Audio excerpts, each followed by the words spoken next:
অনুষ্ঠানটা দেখা যায়, এটা আপনাদের মস্তিষ্ক ধরে কিনা আমি জানি না, কিন্তু মেয়ের অনুষ্ঠানে কি ছেলের অনুষ্ঠানে পার্থক্য আছে।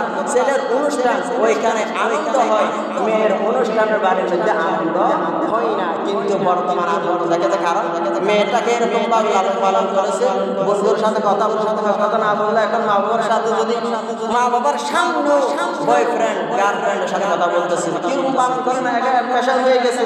এটা কোনো মাইন্ড নেই, কোনো মাইন্ড নেই, ফ্যাশন যার যে সংসার সেরকম করতেছে। এখন দেখা যায় মেয়ের অনুষ্ঠানের মধ্যে পর্যন্ত গান বাজনা করে।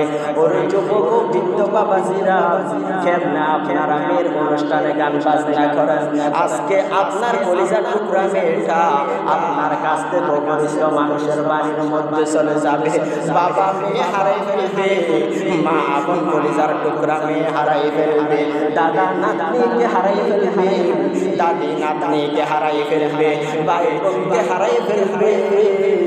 তখন কেমন পেরেশানির সময় আপনার গান বাজনা করতে কেমন আপনার উৎসাহ জাগে।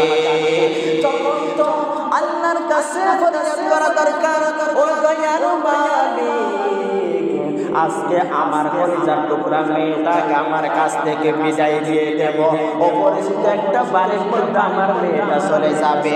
আজকে মা আমার কলিজার টুকরা মেয়েটাকে আজকে আমার বাড়ি থেকে অপরিচিত বাড়ির মধ্যে পাঠাই দেব। ও আপনি তাদের সংসারটা একটু সুখময় করিয়েন, তাদের দাম্পত্য জীবনের মধ্যে নেককার সন্তান দান করিয়েন, তাদের সংসারটা সুখময় করিয়েন। এই কথাটা আমাদের বলার দরকার ছিল, কিন্তু না, আমরা গান বাজনা করতে হবে।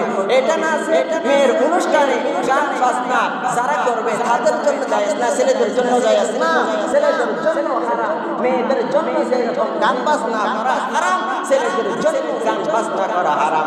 রহমত আলম জানায়া দেন, লা সালাতা লা সালাতা লা সালাতা। যারা গান বাজনার আসক্ত, যারা গান বাজনা নিয়ে পড়ে থাকে, তাদের নামাজ হবে না, তাদের নামাজ হবে না, তাদের নামাজ হবে না। আল্লাহ সুবহানাহু ওয়া তাআলা আমাদের সবাইকে গান বাজনা থেকে হেফাজত করুন।